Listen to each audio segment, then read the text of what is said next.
YouTube, muy buenos días. Soy Jorge Eduardo Fonseca Yura, licenciado en Filosofía.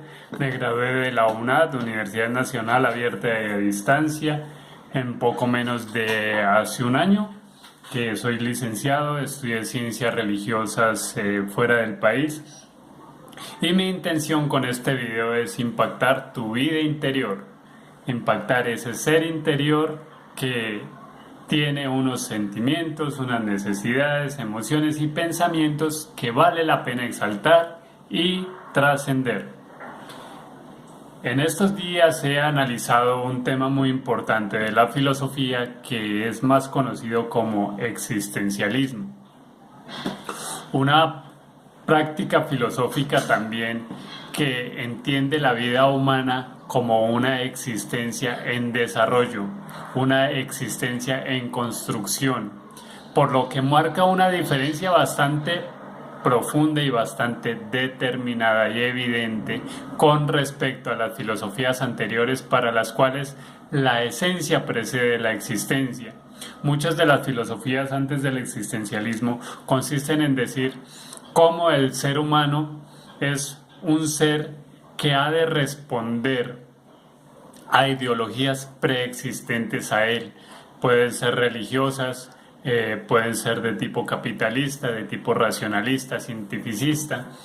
Y nos dice cómo esta esencia ya predeterminada debe ser aquel fin de la existencia, principio y causa de la existencia, a la cual cada ser humano debe estar a su servicio y de rodillas mientras existe. El existencialismo nos dice que esto no es así. El existencialismo nos habla de que la existencia precede la esencia. Cambia totalmente la ideología alienante y cosificante precedente. Coloca al centro la existencia, la particularidad del ser humano, su interioridad, su espiritualidad y su realidad trascendental y subjetiva. Entonces lo libera de un estado de esclavitud, de cosificación, de conceptualización, para colocarlo, vuelvo y repito, al centro de la existencia. Entonces el existencialismo nos dice que en la vida humana hay una conciencia íncita en cada uno de nosotros, que es una conciencia intencionada, es decir, está tensionada en el mundo, por el mundo, ¿sí? El mundo le interpela, el mundo es como una especie genera como una especie de zozobra y de inquietud, hasta el tipo de, hasta el momento en que se habla de una profunda angustia, ¿sí? Pero también se habla de una profunda responsabilidad que provoca precisamente esa angustia ante la cual el ser humano se siente vulnerado por el misterio y las exigencias de ese mundo que pues pide y exige una transformación positiva. Se habla también de una esclavitud degradante en el existencialismo que definitivamente espera ser rota, ser aniquilada, ser destruida por la conciencia intencionada que el hombre posee en sí mismo como don, una conciencia que lo inquieta, que le impide estar de brazos cruzados, ¿sí? Pero que es una alternativa también del ser humano y que le generaría una vida sin trascendencia y sin satisfacción. De hecho, está, por ejemplo, Kierkegaard, que habla de la existencia inauténtica y banal, que es la de quien escoge de no escoger, o la existencia también del hombre ético que escoge de escoger una vida en generosidad y de entrega a las exigencias de un mundo que al fin de cuentas lo que espera es alienarlo y someterlo a tal punto de subyugarlo. Este existencialismo kierkegaardiano es de tipo espiritualista. De hecho él dice que que el ser humano conviene que deje la banalidad, conviene que deje la parcialidad y esta especie de cosificación del mundo para entregarse a una totalidad que está en Dios. Por otro lado, se habla de una proyectualidad de la conciencia, ¿sí?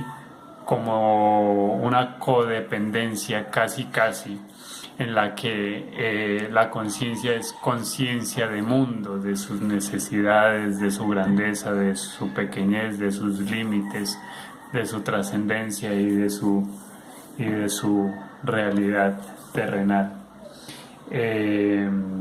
Hablamos entonces de que el ser humano es un ser no ya hecho, sino en proceso. No es un ser humano ya enviado con unas características predeterminadas. Incluso hablan de que el ser humano, el hombre o mujer, no nacen, sino se hacen, es decir, deciden serlo. Todo es una decisión para el existencialismo, no hay nada ya predeterminado, sino que yo construyo mi esencia en el proceso de la existencia misma. Entonces el existencialismo nos dice que esta vida que tenemos es un don que implica una responsabilidad. Y esa responsabilidad es una tarea que no es de 1, 2 o 3 días, sino es una tarea continua, es una tarea ilimitada, es una tarea permanente que provoca una angustia, que provoca una zozobra, que pone al corazón humano en constante inquietud.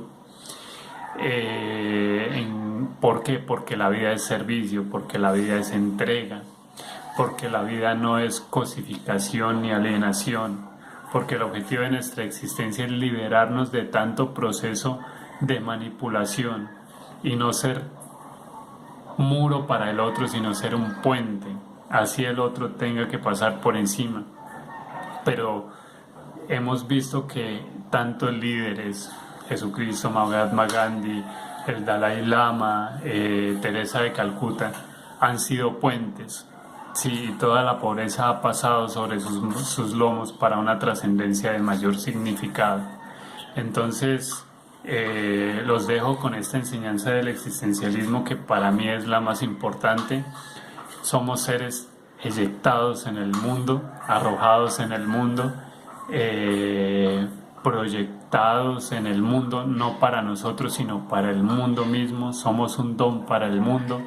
Pero entonces depende de nosotros si escoger una vida en la inautenticidad, de no escoger, o una vida parcial donde asomamos la cabeza por las rendijas de la alienación, de la cosificación, o si escogemos una vida donde la conciencia esté iluminada y promueva procesos de apertura y de liberación para cada uno de nosotros en pos de un mundo mejor.